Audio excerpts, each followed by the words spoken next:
let's start with number one, the guy we've been talking about for months now, Caleb Williams. No shock here. I would actually completely dismiss what you just said. I don't think there's any chance, zero chance that he becomes Jamarcus Russell. That's part of the reason why I like him so much. I think the floor here with Caleb Williams is extremely high. The bust factor is extremely low. And the ceiling is obviously it's been very clear at this point that this is my opinion, and I think it's really hard to argue against that. The ceiling is higher than what Justin Fields has shown us so far. So, I really wish we could talk about these conversations differently, and that it's just here's the Justin Fields breakdown, here's the Caleb Williams breakdown. The only area where they intersect is the decision that has to be made. But it seems like it's impossible to have one conversation without it sounding like you're knocking the other when that's really not the case. Right. Justin Fields can be a long-term starter, and at the same time, Caleb Williams can be the clear-cut number one choice in this draft, one of the best quarterback prospects that I've ever seen. Now that I've seen way more of his film and watched a ton of it, especially in the last month, there's not a throw that he can't make. Is he flawless? No, I mean, he makes mistakes. He's got some things that got to be coached down, I would say, because he does shoot for the home run sometimes. But his release is quicker. His accuracy is better. And on top of all that, he's actually, in my opinion, watching this, a perfect fit for the offense the Bears just had and are still trying to have here with Shane Waldron. And a lot of his strengths are the same weaknesses that we talk about with Justin Fields. So all these, sometimes you see someone say that Caleb Williams has the same weaknesses as Justin Fields. Could not disagree with that more. He's better in a lot of areas. Now, that being said, he's also not as explosive as a runner, but he sure as hell can run. But he's not Justin Fields. That's for damn sure. And he's not quite as big as strong. But he's still pretty strong for being on the shorter side of quarterbacks. And it's very, very hard to bring down at the same time. So that's why he's number one. Yeah, I mean, Ryan Poles once said, grade the flashes. And I think when you watch the tape of Caleb Williams, there's a lot of flashes. When you talk about his strengths, if you had to rank them as far as the strengths he has, for me, the way he maneuvers in the pocket is something that I find very impressive. The way he fights to stay in the pocket, reset the pocket when things break down around the offensive line.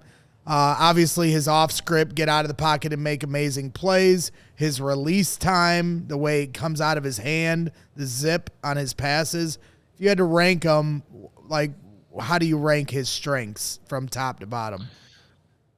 Yeah, I mean, well, all those things are on there. But that does remind me, like, I think sometimes with these mobile quarterbacks, we get kind of caught into this trap of, well, we got to move the pocket. We got to, and it's true. Like in Justin Fields' case, we did it with Mitch Trubisky too. Like, you got to get him on the outside, use more boots, get him outside. He's more effective there. When it comes to Caleb Williams, like, there's not going to be a Green Bay defensive back that says we just need to make him play quarterback. That's not going to happen. I'm telling you, he's a quarterback. He's a passer. Is he going to make mistakes? Is he going to have probably more interceptions than anybody wants as a rookie? Probably. But he is going to sit in there and play quarterback and only look to scramble when it's, the absolute right thing to do. In fact, there are times where he turns down scrambles.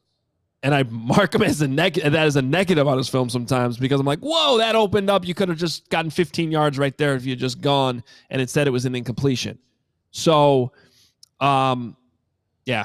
I mean, we don't have to spend too much time on Caleb Williams, but that's why he's number one. I mean, we never talk about him. Yeah, right. I mean, I don't want to advance the conversation too far, and I want to move on as well to number two. But I liked how you put it with coach down. Look, yeah, the dude holds on to the ball a long time. And it's not infrequent. He doesn't though. He doesn't though. That's not what he does. He sometimes goes for the home run when he doesn't need to, but it's not a result of him holding on to it too long. It's not. And I hate when people are saying he holds on to the ball too long. He doesn't. Let me rephrase it. And what I meant was he will hold on to it to try to hit home run balls because he's that talented and he has both the vision and the arm strength to do it. And how you put it, Hoge, was that you might need to coach him down. I'd rather have a guy coming in that can do that, and you can tell him, hey man, look, let's take the check down for 8 yards here and live to play another play. And work on that part of it. But I will say this too, and I want to move on. It does scare me a little bit that the whole Eberflus, the whole second half is just, we just got to take care of the football. Don't turn it over. Don't turn over. Hey man, if you draft this guy, you got to give him some leeway to play the game and not be worried about him turning it over as he's learning to play in the NFL. So which could impact winning, and Flus is going to be very focused on winning. So, but we can have that conversation at another time. Who's number 2? Or you can real quick before I reveal number 2, I just want to be very clear to everybody watching this too. So we're eventually building up to a Bears 100, Bears focused, top 100 list of prospects that is available only to our diehards. It's a database. So it's not, we're going to refer to it sometimes on our shows. We're not going to reveal the whole thing on our shows really until we actually get to draft night. We're constantly talking about it. But in the meantime, if you want to learn about these prospects, this database is being built up with highlights, with our notes and all this stuff. So it's a huge value. I just don't want people to think because we're giving away our top 5 here that, there's so much more in there. And we're also not on Thursday when the top 20 comes out. It's not like we're going to reveal the whole top 20. I think the top 5-ish prospects are going to be pretty obvious to begin with. So I want to give people a taste today. And of course, there's even more within once you're able to click in with the database. You can see highlights and all this stuff as well as our notes. But number 2, Bears fans' favorite, not as polarizing of a topic, but Marvin Harrison Jr. comes in at number 2. I do have him above Drake May. I think Marvin Harrison Jr., just his size, his speed, his route running ability, the way he catches the football so smoothly, the contested catches, pretty much everything he does should translate to the NFL level relatively easily. In terms of, wide receivers sometimes needing a transition year, Marvin Harrison Jr. seems like he can come in and be pretty dangerous right away. So I understand some people saying you don't need to draft a wide receiver that high. I think this is the exception to the rule in that case because Marvin Harrison Jr. really is that good. You got a comp for him? He reminds you of Marvin Harrison. No, I'm just kidding. I knew it. That's what I was going to say. Got to go there. I've heard. I just thought it was a funny question. I've heard people compare him to AJ Green. Yeah, I think he'll be better than AJ Green, who was very good. But yeah, no, I have to give that one some more thought. I only like throwing comparisons out there when I really believe them, when I really see them. I don't do it with every prospect, but I do have one for our next one, sort of. Do you think quickly though? Do you think that he is the least risky player? Like, because with quarterback, there's so much that entails a quarterback working out, as we all know too well in Chicago. Do you think that he has the least risk to draft and know he will work out? Yeah, I mean, it's a good question.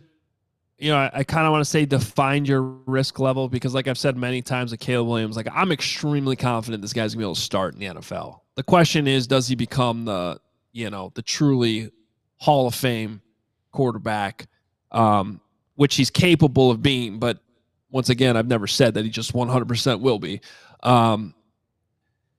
With Marvin Harrison, I guess I feel similar there, but also at the same time, that floor might even be a tick higher because I'll be like really shocked if Marvin Harrison Jr. isn't a number 1 wide receiver in this league. He just really, it seems to translate. I mean, couldn't Ian Cunningham have just decided to take a job and give us those thirds, which we could have used to package up to move up from 9 so we could get 1 and 2 in this draft if they choose to go that way? That wouldn't have been terrible. Hoge, who's number 3? Let's move along. You think it costs 2 third-round picks to go from 9 to 2? No, I just think, we're going to trade Justin to Atlanta for the 8, and then we're going to take the 9 and the 8, and then we're going to take Cunningham's 3rd, and then we're going to and basically it's going to be like for free to move up and draft Marvin, and then everybody will quiet down because the Bears will have won draft night. Well, these next few guys are why you might not need to do that. Okay, go ahead. Number 3, I have a feeling I might have him higher than most, but he really impressed me during the college football playoff. He impressed me all season. He's impressed the more tape I've watched on him and watching Penix as well. But Rome Odunze, this is another guy that I just feel like is going to be a good player. And when I'm putting the top of the top, I'm looking at the guys that don't have a high bust factor that I really just see translating to the league really well. Now, this is sort of a little awkward comp, but because I've heard Larry Fitzgerald and I see that a little bit. But honestly, when I'm watching him, I see just a bigger DJ Moore.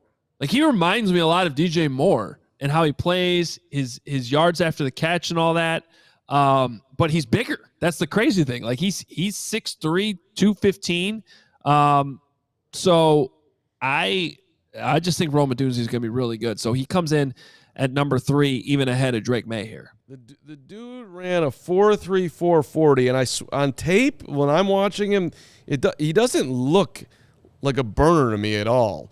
He just looks super solid, which is why I like the DJ Moore comp there. Well, we had Brandon Gustafson, as I butcher his last name. He called him a contested catch god. Right. So, well, and he's got a 37-inch vertical. Yeah. So, which is 36.5 inches greater than your vertical. Gustafson. Wow. But yeah. So, yeah. No, he makes a ton of contested catches, I enjoyed and his Hoge all the way up to number 3. That's which crazy. Makes you think that he's not going to get to 9, which is depressing. Okay. So, go ahead. It is, but it might make you feel better about if there is a scenario where if he does. I don't think the gap between Marvin Harrison Jr. and Rome Odunze is as big as some others think. I think they're both going to be really good wide receivers. And you got to remember, you already have DJ Moore, right? So it's not like you got to go out there and get Randy Moss right now. You just got to get a really good secondary option, and you're rolling here. So, I mean, Rome Odunze, You might not like him as much as Marvin Harrison Jr. I'm telling you, put Rome Odunze on the same field as DJ Moore. Everything's going to be fine. I've got a conversation about that coming up for after Hoge, about what it would look like if there actually had been another 1,000-yard receiver next to DJ this year that we could have had. But go ahead. Who's number 4? Number 4 is Drake May. So I still think Drake May is going to be very good. I think the bust factor is a little bit higher with him. There's some things definitely to clean up in his mechanics. The accuracy is not as good as Caleb Williams. It can be definitely hit or miss. You watch his film. He's as big, if not more, of a home run hitter. But there's too many balls I see sail out of bounds that aren't even catchable, those foul balls that we talk about. So I just don't think he's quite as clean of a prospect, but he is bigger. He sure as hell can move too. He's hard to bring down. He's got an unbelievable throw against Pitt where he's got a guy pulling him down and he throws it left-handed to a wide open receiver for a touchdown. So he's going to be fun to watch too, wherever he ends up. But when I initially started watching these two guys and I watched some of Caleb's worst games, I had these guys a little bit closer together. The more and more Caleb Williams you watch compared to the more and more Drake May, I do think there is separation there. And I will be shocked. I will be absolutely shocked if Drake May's taken over Caleb Williams once we get to the draft. Okay. So we got Nick coming up, so I don't want to go too long here. But just if you were to, I've heard some people say that Drake May fits what the Bears want to do more. You've already said the opposite beforehand, but just will you underline that one more time? Or what's your reaction to people who say that? Yeah, I guess I haven't even really heard that, and I don't really. Maybe I'm paying too much attention to Twitter, but I've seen that out there. Not. Yeah, well, congratulations. In what ways does he do more? What the Bears? I don't know. He's more in the pocket. He's more of a pocket passer. He's more predictable what he's going to do. Ball on time, that type of stuff. Which I mean, I honestly think both quarterbacks are somewhat similar in that. I like Caleb Williams. I think Williams' accuracy is better, and I think his release is quicker. So I think in terms of timing and some of the things that have been disjointed in the Bears offense, the things that you probably would blame on the quarterback and not the play caller, I think Caleb Williams covers that up or takes that to another level a little bit more than Drake May would right away. I also think Caleb's ready to go faster than Drake May. I've heard some Justin Herbert comps for Drake May, and as somebody who admittedly did not give Justin Herbert enough credit coming out, I kind of agree with that. You know, it's kind of like when I watch Drake May, I'm like, oh, this is kind of a Justin Herbert do-over for me. I still like Justin Herbert, but I didn't have him as high as they probably should have based on what he's become. Well, and look, Caleb just played a lot more football than Drake May. And to me, that it's, at least for hitting the ground running, that matters. So, all right, who's number 5? Number 5, I'm a little uneasy about this one myself just because I don't necessarily agree with drafting this position this high. But where things stand right now, and by the way, everything's fluid. Guys are going to move around. The more linemen I watch, maybe I'll move one up a little bit farther. Maybe there's a corner or something that ends up in here. But I'm going back to a guy that I've loved now for a couple of years who I think is an incredibly good fit for the Bears and what they need offensively. So, by the way, 5 offensive guys here, if you haven't noticed, at the top of the draft. It's a heavy offensive draft. It's a great year to have 2 top 10 picks, which the Bears do, top 9 picks. And maybe if this guy falls to 9, I'm running up there. I'll make the pick 4, Ryan Poles. Brock Bowers, the tight end from Georgia, who's slightly undersized from a, if you want this guy lining up on the line of scrimmage, blocking all the time. But if you have Cole Kmet already on your roster and you need a true U tight end, which is what the Bears need, basically everything that Robert Tonyan turned out to not be this year for the Bears, this guy 100% is and probably can be right away. Because he might struggle a little bit to block at times and maybe some of the advanced running schemes, but he should be able to get on that field next year and run some routes for you and get open. You can line him up outside. You can move him around. He's a true move tight end. So I'm putting him here at 5, which even to me is like, man, that's pretty high for a tight end when I don't necessarily believe in drafting tight ends that high. But this guy is different, and he's a great fit for the Bears. Remember, when we do this Bears 100, we're tailoring this specifically to the Bears' needs, not necessarily how you would, make a top 100 list for just the NFL in general. Yeah, I definitely would like to see them pair. I know Corey would probably kill us with, not paying attention to the trenches, but it would be nice to pair, if you are to draft a quarterback at 1, to pair him with one of these offensive weapons that could potentially fall to 9. And I'll be curious to see as we go down this list where you have Malik Neighbors slated, so everybody's going to have to stay tuned for that, including myself, because I just think when it pertains to one of those 3 guys, Rome Odunze, Malik Neighbors, Brock Bowers, whoever falls to 9, and one of them will, it's just a numbers game that I think if one of those guys is there, you got to take them. Oh, great stuff. We're going to get to Nick, and we'll see you in studio tomorrow, brother. We all silly like the mayor.